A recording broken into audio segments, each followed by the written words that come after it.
જય સ્વામિનારાયણ. આજના દર્શન. જય ગણપતિ દાદા. જય કષ્ટભંજન દેવ. Good morning. જય સ્વામિનારાયણ. જય શ્રી રામ. જય શ્રી કૃષ્ણ. જય માતાજી. સત્યમેવી જય. ઓમ નમઃ શિવાય. સિદ્ધેશ્વર મહાદેવની જય. જય સ્વામિનારાયણ. જય સ્વામિનારાયણ. સૃષ્ટિ કરી ના ના તો ભગવાનના હાથમાં આપણા ના હો વરના થાવ બા તમ તારે હો વરના હાચા નરવા હું બીમાર છે દાદા. પેરેલિસનો આંસુ આવી ગયો મગજનો. પેરેલિસનો આંસુ આવી ગયો મગજનો. પેરેલિસ આવી ગયો છે. પેરેલિસનો આંસુ આવ્યો કે મેં હા, બે. હળવાય એમાં સિવિલમાં એના અમે દાખલ કર્યા હતા અમને ચાંદની ગયા મને દીકરો એને મને ખર્ચો આપ્યો નથી તો મને થોડું લોકો સિવિલમાં ખર્ચો નો હોય ને નોર્મલ હોય હા પણ આપણા એના એક્સ્ટ્રા કર્યા ને એના ફોટા બોટા લીધા ને જેના એ કંઈક 3,000 એમાં એવું છે દાદા આ બા બીમાર છે તમે એને હાચવવા માંગ્યો તમે ગુજરાન કઈ રીતે ચલાવો? ગુજરાતમાં જુઓ એવું છે કોઈ વળી થોડા ઘણા પૈસા આપી પણ મને નીકળી છે એ થોડું ઘણું લે કારે ઘટ પડે એવું થાય? હા ઘટે ઘટ પડે ને કારણ કે 2 જણા તમે તો કામે નથી એકતા હવે પાણી સેવા કરવાની પછી ભગવાને મોકલી દીધી અને આને 20 વર્ષ થઈ ગયા મારા ફળો હોય એટલે હવે કામ થાય 5 વર્ષ મારી કરતા મોટા નાના બીજું કઈ હોય પશુ કામ હોય થોડા ગાવ કર્યો તો પણ તમારે અહીં બધું હરખું વ્યવસ્થિત બધું કામ કરીને જાવું ને પરશુરામ કામ હોય તો અહીંયા બધું અને ખાટલે મૂકી જવું ખાવા પીવાનું પાણી હલવાઈ મૂકી જવું એવું કરવું પડે. શું કરવું કાંઈ વાંધો નહીં દાદા, કાંઈ ઉપાધિ કરતા નહીં. અમે તમારા માટે લાવ્યા છે. તમારે 6 મહિના કરિયાણું ખૂટે નહીં ને એટલી વસ્તુ તમારા માટે લાવ્યા છે. બરાબર? બસ ઉપર વાળો દાદા બધાયનું સારું કરે. તમારે અંદરથી મને આટલી જોવાની કે ભાઈ તમારું સારું કર્યું. ના ના અમારું પ્રેમ ભરે બસ એવી આશીર્વાદ બસ આશીર્વાદ જ આપણે જોઈએ છે. તો અમે તમે અહીં બેહો, અમે લેતા આવીએ. ગાડીમાં પડ્યું છે ને એ બધું લેતા આવીએ. આજે મહેમાને સેવામાં આવ્યા છે અમારી ભેગા. હા મહેમાની આવ્યા છે ને આપણો છોકરો આટલું લાવ્યા છે તમારા માટે. બરાબર? હવે તમારે કોઈ જાતની ઉપાધિ કરવાની નથી. ખાઈ પી આનંદ કરવાનો અને બાની સેવા થાય એટલી કરજો અને ભગવાનનું ભજન પેલા કરજો. ભગવાનનું ભજન કરવું બસ માળા કરજો, ભગવાનનું નામ લેજો એને કઈ બસ જો અત્યાર સુધી જે દુઃખી થયા એ થયા. હવે તમારે દુઃખી થવાનું નથી. ખાવા પીવાની કોઈ વસ્તુ તમારે ઘટશે નહીં. બરાબર? કોઈ વસ્તુ ઘટશે નહીં. અને ત્યાં આટલું ખાઓ ને ત્યાં કોઈક ભગવાન જેવો ધણી કોક નું કોક આપી દે. એટલે તમારે કામે જવાય ન જવાય મગજની અંદર કે દિલની અંદર ટેન્શન નહીં લેવા. બરાબર? બાની સેવા કરજો, બાને ખવડાવજો ટાઈમે. કારણ કે બાથી હવે થતું નથી. બધું રસોઈ બસોઈ તમારે જ બનાવવું પડે. એટલે તમે તારે ખવડાવી પીવડાવજો એને. અને બા કાંઈ ઉપાધિ ન કરતા. જો ગૌડું બધું હુકામ લાવ્યા એમ બાકી પણ તમારે ખાઈ પીને આનંદ કરવાનો છે. શું બોલાય થોડું એટલે તમે છે ને કોઈ જાતનું ટેન્શન નહીં. ભગવાનની માળા કરવાની. બસ જો બા કહે છે ભગવાનની માળા કરવાની, ભગવાનની સેવા પૂજા કરવાની અને ખાઈ પીને આનંદ કરવાનો. બરાબર?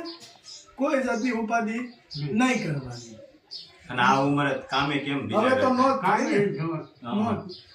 ને ભાઈ મજૂરી હિસાબ જવું પડે થાકી જવું. તમે કામ કરશો, તમે હાજા મંદા થાઓ. તમે હવે આ 75 વર્ષની ઉંમર તમારી, તમે કામ કરવા આખો દી જાવ થાકી જાવ, એમાંય તમે હાજા માંદા થાવ તો બાનું કોણ કરશે? એટલે તમારે ખાઈ પી આનંદ કરો અને બાની સેવા કરો, ભગવાનનું ભજન કરો. બરાબર? તમે જે ભગવાનને માનતા ના, ના, હોય ઈ કોઈ તો પણ અમારે ભગવાન જોવા માતાજી સામુંડમાં. હા સામુંડા, હા ખોડિયાર, ઈ હા. અમારે કુળદેવી છે. સરસ. અમે એવું ભજન કરવું છે. બસ માતાજીને અને કઈ નવરાત્રીને દોરતાય રહું.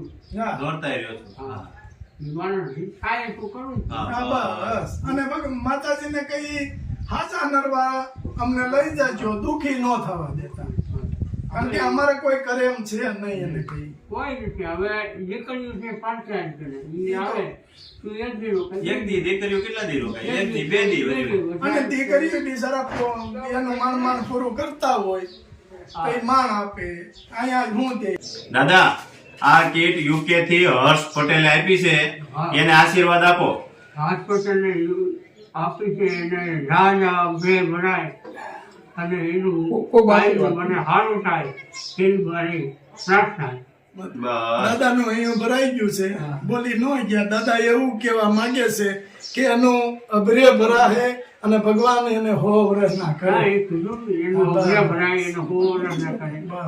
એટલે કાયમનું માટે આ ધર્મ સ્થાન રાખે. રાખે. હાલો દાદા, જય જય સ્વામિનારાયણ. સ્વામિનારાયણ. માતાજીનું ભજન કરજો અને ખાઈ પીને આનંદ કરજો. બરાબર? હાલો. જય સ્વામિનારાયણ. બા, જય સ્વામિનારાયણ. જય સ્વામિનારાયણ. જય સ્વામિનારાયણ. જય સ્વામિનારાયણ. જય સ્વામિનારાયણ. ભગવાન તમારું સારું કરે એમ કહે છે બા. કાલે આપણે સાવરકુંડલા કે માજીનો અને દાદાને, માજીને જે તકલીફ છે અને દાદાને બિચારાને 75 વર્ષની ઉંમર થઈ ગઈ છે એટલે એ કંઈ કામ નથી કરી શકતા. કાલે આપણે 6 વાગ્યે ફોન આવ્યો કે આ રીતનો પ્રોબ્લેમ છે માજીને, આ રીતની તકલીફ છે, દાદા કામે નથી જઈ શકતા, માજીને પેરેલિસના 2 આંચકા આવી ગયેલા હતા અને ઘરમાં કશું વસ્તુ એને ખાવા માટેની નહોતી. એટલે અત્યારના જે જૂના માણસો છે એ એવું વિચારે છે કે માગવું ને મરવું બરોબર થાય, એટલે અમે માગી ન શકી. તો એના કોઈ આજુબાજુમાંથી એણે ફોન કરી દીધો કે 3 દિવસથી કાંઈ ઘરમાં નથી, જેવું તેવું દાદા થોડું જાજુ મળે એ બનાવી અને ખાય છે. તો આપણે તરત સાવરકુંડલા ગયા. અહીંયા આપણે ઘરે પણ મહેમાન હતા કાલે, પણ મહેમાનને પછી સાથે લીધા કે હાલો તમે સાવરકુંડલા જઈ અને માજી અને દાદાને કીટ આપી. ત્યાં માજી ખાટલામાંથી ઊભા નથી થઈ શકતા, સૂતા સૂતા નજર કરીને એવું કીધું કે આટલું બધું લાવ્યા કે એમ, અને બહુ રાજી થયા. અને દાદાને તો આમ નથી કહેતા કે પુરુષનું કાળજી હોય ને કઠણ હોય, જટનારા ના હુડું ન પડે, હૈયું ન ભરાય, પણ એટલું બધું અંદરથી ને મુંજારો લાગતો તો આપણે એમ થતું હતું કે દાદાને એટલું બધું થાય છે પણ દાદા કઈ નથી શકતા અને સહન નથી કરી શકતા. 2 વસ્તુ ભેગી થતી હતી.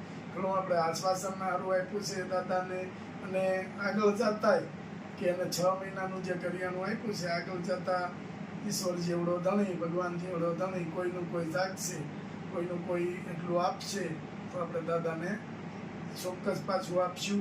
પણ અત્યારે કે દાદાને અને માજીને એટલા બધા છેલ્લે ખુશ થઈ ગયા હતા કે બસ હવે અમારે આ જ ઉપાધિ હતી, બાકી કોઈ જાતની ઉપાધિ બીજી નહોતી. અમારે જમવાનું વ્યવસ્થિત મળે તો એ કે હું આને માજીને 2 ટાણા રસોઈ બનાવી અને એને ખવડાવી હતી.